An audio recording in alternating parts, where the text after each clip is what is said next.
गांव के उस पुराने घर में सुबह हमेशा शारदा देवी के उठने से शुरू होती थी। सूरज निकलने से पहले वे आंगन में झाड़ू लगाती, तुलसी को पानी देती और फिर रसोई में जाकर चूल्हा जलाती। उनके लिए यही जीवन था, सेवा, सादगी और परिवार। पति के गुजर जाने के बाद उनका पूरा संसार बेटा अमित था। अमित ही उनकी ताकत था, अमित ही उनका सहारा। उन्होंने अपने सुख दुख, अपनी इच्छाएं सब उसी बेटे के भविष्य के लिए कुर्बान कर दी थी। जब अमित की शादी तय हुई तो शारदा देवी ने मन ही मन भगवान को धन्यवाद दिया। उन्हें लगा अब घर में रौनक आएगी, एक बेटी आएगी जो उनका हाथ बंटाएगी, जिससे वे अपने मन की बातें कर सकेंगी। नेहा शहर में पली बढ़ी थी, पढ़ी लिखी, आत्मविश्वासी और तेज दिमाग वाली। शादी के समय वह बहुत संस्कारी दिखाई देती थी। सास के पैर छूना, मीठी बातें करना, मुस्कुराकर जवाब देना, सब कुछ। शारदा देवी ने उसे दिल से अपनाया। लेकिन यह अपनापन एक तरफा था। शादी के कुछ ही दिनों बाद नेहा का व्यवहार बदलने लगा। अमित जब तक घर में रहता, सब ठीक रहता। जैसे ही वह ऑफिस के लिए निकलता, नेहा के चेहरे की मुस्कान गायब हो जाती। मांग जी, ये घर बहुत पुराना है, इसमें दम घुटता है। मांग जी, आप हर समय मेरे पीछे पीछे क्यों घूमती रहती हैं? मांग जी, आपको कुछ समझ नहीं आता क्या? शारदा देवी कुछ नहीं कहती। उन्हें लगता, नई बहू है, एडजस्ट करने में समय लगेगा। लेकिन नेहा के शब्द धीरे धीरे जहर बनते गए। कभी खाना पसंद नहीं आता, कभी कपड़े ठीक से नहीं धुले होते, कभी पूजा पाठ पर ताना। ये सब ड्रामा है। शारदा देवी हर बात चुपचाप सह लेती। उन्हें डर था कि अगर उन्होंने कुछ कहा तो अमित परेशान हो जाएगा। और माँ के लिए बेटे की परेशानी सबसे बड़ा दुख होती है। नेहा ने इस चुप्पी को कमजोरी समझ लिया। अब वह खुलकर अपमान करने लगी। एक दिन शारदा देवी ने दाल में नमक थोड़ा ज्यादा डाल दिया।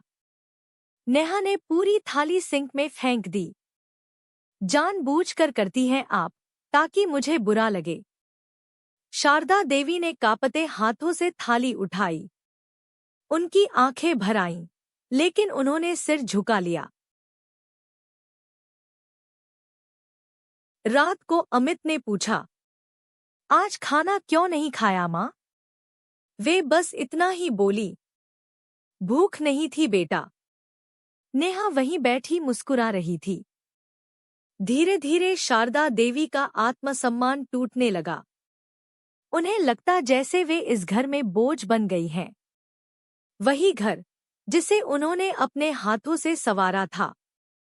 नेहा ने उन्हें घर के कामों में जानबूझकर उलझाए रखना शुरू कर दिया। सुबह से शाम तक काम और फिर ताने। अगर वे थककर बैठ जाती तो नेहा चिल्ला उठती। दिन भर बैठी रहती है और कहती है थक गई। एक दिन शारदा देवी को तेज बुखार था। शरीर जल रहा था। फिर भी वे रसोई में खड़ी थी। नेहा ने देखा और बोली, मरने का शौक है क्या?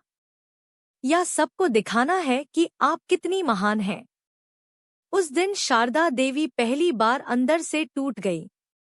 उन्होंने मन ही मन फैसला किया, अब वे ज्यादा नहीं बोलेंगी, ज्यादा नहीं दिखेंगी।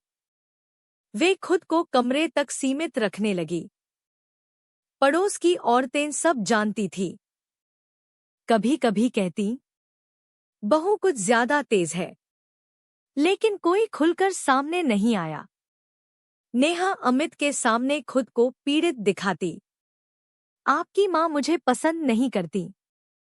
हर काम में मेरी गलती निकालती है। अमित उलझ जाता। माँ को देखता, वो शांत, मौन, सिर झुकाए। उसे लगता, शायद माँ सच में पुरानी सोच की है। शारदा देवी हर रात भगवान के सामने बैठकर रोती। मैंने ऐसा क्या किया प्रभु? समय बीतता गया। एक दिन नेहा ने हद पार कर दी। गुस्से में उसने शारदा देवी को धक्का दे दिया। वे गिर पड़ी। उनके घुटने से खून निकल आया।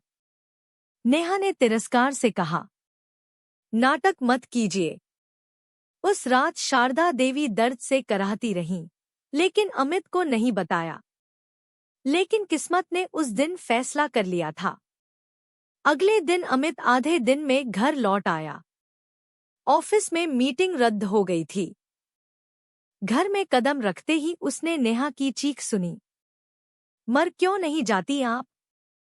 अमित सन्न रह गया। उसने देखा माँ जमीन पर बैठी रो रही थी। पहली बार अमित को सच दिखाई दिया। शारदा देवी अब खुद को रोक नहीं पाई। सालों का दर्द एक साथ बाहर आ गया। उन्होंने सब कुछ बता दिया।